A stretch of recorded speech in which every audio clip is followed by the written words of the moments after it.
Pemirsa, keributan terjadi di rumah tahanan kelas 2B Takengon, Aceh Tengah, Rabu malam.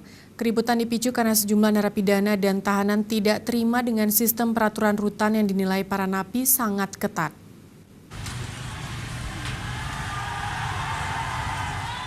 Kericuhan di rutan kelas 2B Takengon, Aceh Tengah dipicu karena para narapidana dan tahanan yang sedang menjalani hukuman protes terhadap kebijakan rutan yang memperketat aturan bagi warga binaan.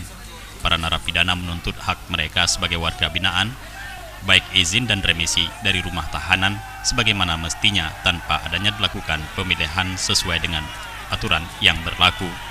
Selain itu, para narapidana juga meminta agar dilakukan pergantian kepala rutan dan kepala keamanan karena dianggap terlalu menerapkan disiplin terhadap para napi, sehingga untuk mengurus izin saja mereka merasa dipersulit.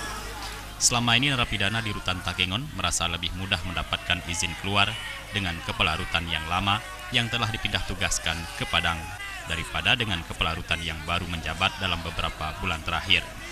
Mengatasi keributan, Kepala Kepolisian Resor Aceh Tengah dan Kodim 0106 Aceh Tengah yang dipimpin oleh Kapolres dan Dandim melakukan audiensi dengan seluruh perwakilan kepala ruangan tahanan dan pihak rutan serta Kekanwil Kemenkumham Aceh.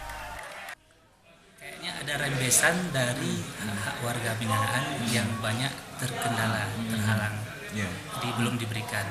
Kebetulan kami dari kantor wilayah diperintahkan dari kemarin ke rutan cabang rutan Biren, ke Benang Meriah dan ke Takengon untuk membenahi SDP, itu kan remisi PBCB itu kan di SDP. Selama ini sistem database pemasyarakatan. Jadi untuk hak-hak warga binaan itu diinput di situ semua. Selama ini menurut pantauan dari Kepala Kantor Wilayah dan Kepala Divisi Pemasyarakatan bahwa yang agak terkendala di rutan Benang Meriah dan rutan Takengon.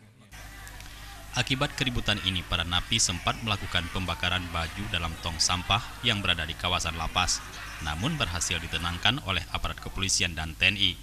Usai audiensi disepakati berupa permintaan hak-hak yang harus dipenuhi oleh para napi sesuai dengan prosedur, yang akhirnya para narapidana pun tenang dan membubarkan diri.